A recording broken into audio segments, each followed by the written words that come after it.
They take me to the outside hospital, fix my shit up, and that was that. I come back. That was when I felt my little chest. My little chest was like this now, So because they put you in the I didn't same find a grown block.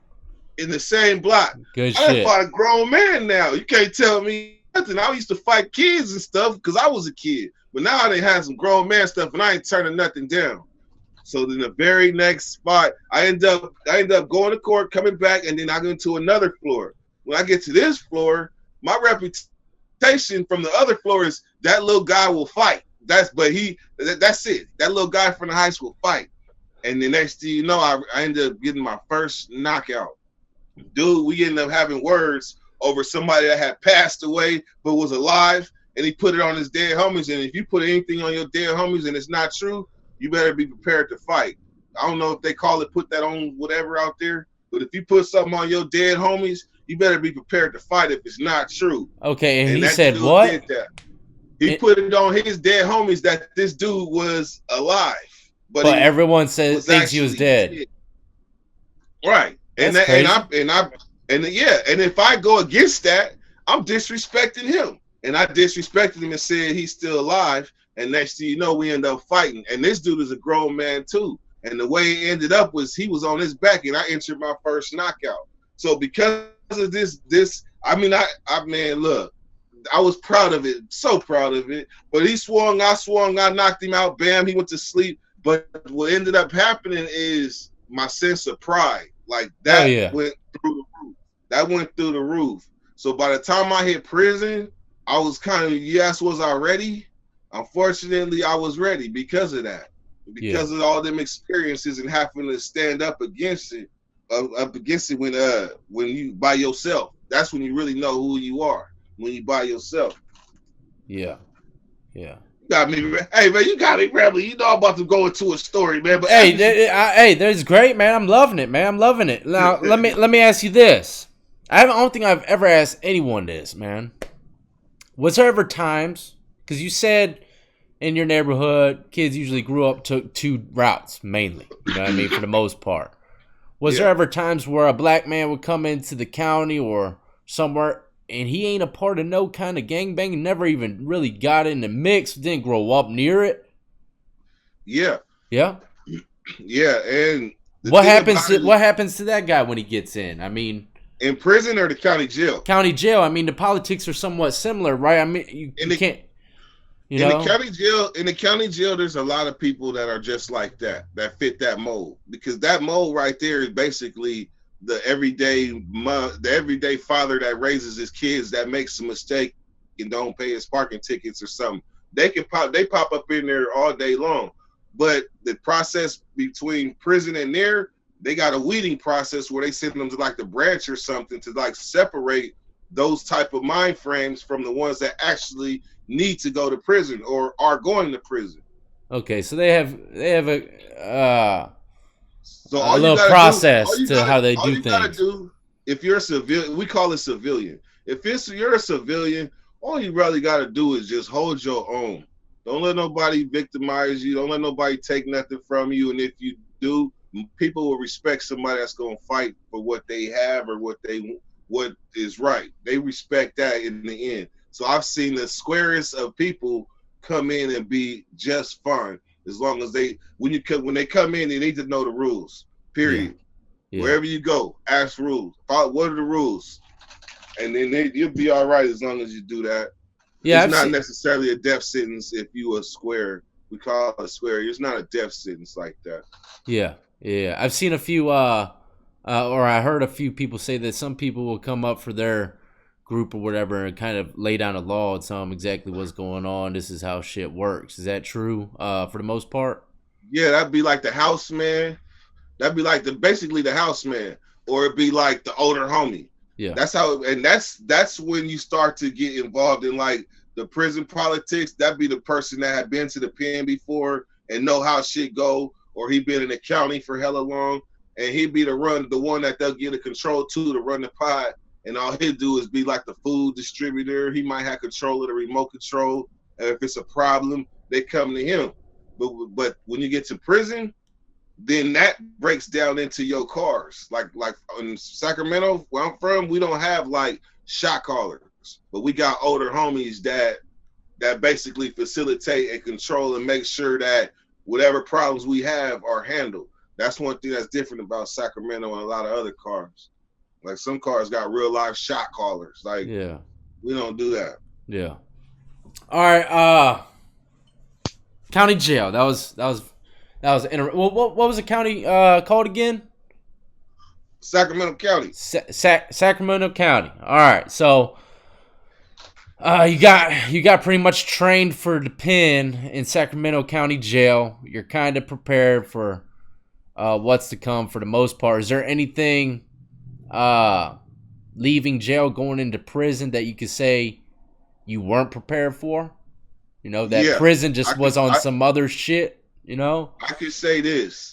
I could say leaving county jail, my last lesson that I took to the pen was one time, like the tanks, the way the tanks are in the branch, the way they are is it's like I can't remember if it was eight people in the tank, and then there's people in the tank across from you. You guys can see each other, right? So this particular night, I'm up hella late playing the shit, horse playing, we all youngsters, but another white dude from the tank across, little short dude too. He came up, he was like, check this out. Y'all being disrespectful. If you got a problem, you can meet me on the yard, right? I was like, yeah, I'm cool. I'm about to go on and lay it out, right? But I didn't know that's technically going out, right? That's technically going out. Like I let him just punk me like that, but he punked everybody in the tank, and didn't nobody say nothing. But they knew I was a blood. So when the yard came, they was like, man, it was a dude. His name was Hank, Big Hank. Man, this dude looked like Suge Knight, maybe even taller than Suge Knight, but bald headed, everything. He ain't even from Sacramento. And he pulled me to the side. He said, "Hey, youngster, let me tell you something.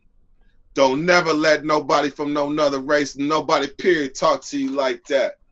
He was like, "Man, let me show you something." And he called another OG over and was like, so basically the dude he brought over was like, yeah, if a white dude talked to you like that, what? He said as soon as the doors open, as soon as it would have been about 6, 7 people talking about, yeah, when? As soon as the yard, yeah, okay, you're gonna get that. But he did that. Short Dog, Shorty Wood, whatever his name was, that was a bad mofo. But I took that lesson and I internalized that and knew this is serious. Yeah. This stuff is serious because somebody that don't even know me came and put me in check and let me know how it go. And I knew from there forward. And when I got to the pen, yeah, I knew what time it was. So from what I realized from them two people approaching me that ain't even from my neighborhood or from my city even, is that what I'm about to get into, I need to take it very serious. And I know that I'm going to be, like, I know it's going to be a long time. They was telling me, like, back then they call it a Buck Rogers date. Like, it was telling me, you got a Buck Rogers date. You got 18 years. All right, ladies and gentlemen, so we switched cameras. His phone is online now. As you can see, it's a lot more clearer, and the connection and all that should be good. But inside. Yeah, man. So, okay, so you learned that the whole race shit, you know, don't let no one punk you down like that in county jail. It's something that you learned that in the pen is going to be something very serious. And you really weren't ready for that when you got in there, I guess you could say. You know what's crazy, man? You know what's crazy about that shit is over here in Virginia, you ain't gonna catch no white guy saying nothing like that to any kind of blood, man, ever. I mean, it'd probably be like a 3% chance out the year that a white dude would do that. You know what I mean? Because that's like a guaranteed you're done for. You know what I mean? So it's crazy to hear that. Man, so what ended up happening is, so it happened. It happened. I'm playing I think it was gin rummy. We playing gin rummy for Sunday breakfast because the breakfast used to be smacking. Like Sunday breakfast was pancakes, sausage, and eggs. In Sacramento? That was like in Sacramento. That was in RBF. That was the meal back then. It worth gambling for. So I'm gambling with this white dude, And next thing you know, I thought he cheated me. I even though I won, he cheated me. I count the cards and I'm laughing. I'm like, this dude cheated me. This dude cheated me, right? So next thing you know, he jump up and say, "Shut the fuck up." When you know how you hear the record start? Once he said that, because of what the OGs told me, I knew what was supposed to happen. So I jumped up, but I had to learn another lesson. This lesson is keep your shoes on. Keep your shoes or your boots on. When you in a tank with a hell of people, keep them on. I had slippers on. So when he said that, I was like, what? Shut the fuck up. My daddy don't even talk to me like that. That was what I said, but if my daddy told me that, I would shut the fuck up. Yeah, But yeah. but, but my daddy told me. So I start to go for my shoes. But he knew what I was about to go do, so he would have cut me off. So I got one shoe on, right? I got one shoe on. I'm trying to get the other shoe on. I'm hopping. And he came around the table with like a super punch trying to hit me. So I dropped the shoe and get on him. Bing. As I'm hitting him in his little head and in his head, bing, bing, bing, bing, bing. He grabbed a hold of me. And we in like a side lock. We like in a side headlock. But the problem is, remember the fight in the county jail where my shoulder dislocated? Yeah. My shoulder dislocated in the middle of this fight. Again? Yeah, so we hugged up. And I'm defenseless. Like, I can't even do nothing. But I got this arm like a headlock, so we got each other. So I tripped us and made us fall to the ground. Bam! When we fall to the ground, I had no choice. What do you think I did? What do you think I did? I don't know. I'm trying to think, man. What? I bit the shit I was about out to say that, man. Damn it. I beat the shit out of his ass. Like, that's all I could do. Like, I ain't got no other arm no more. So, Hey, it is what it is, man. man, I bit the shit out of his ass. He hollered, ah! He didn't want no more after that. We stood up. They broke us up, right? So the honor side is where they got more privileges. They honor. But us, we on the lockdown side. So what happened is I had hit him in his tooth. And what happened is this motherfucker started getting infected. I don't know if you know, but like hitting somebody in a tooth, that's like one of the nastiest things you could do because that's almost guaranteed infection. Yeah. So my paw started swelling up. Now in the branch, when they see my paw swelling up and getting infected, they had to put me on a lockdown side in the hospital.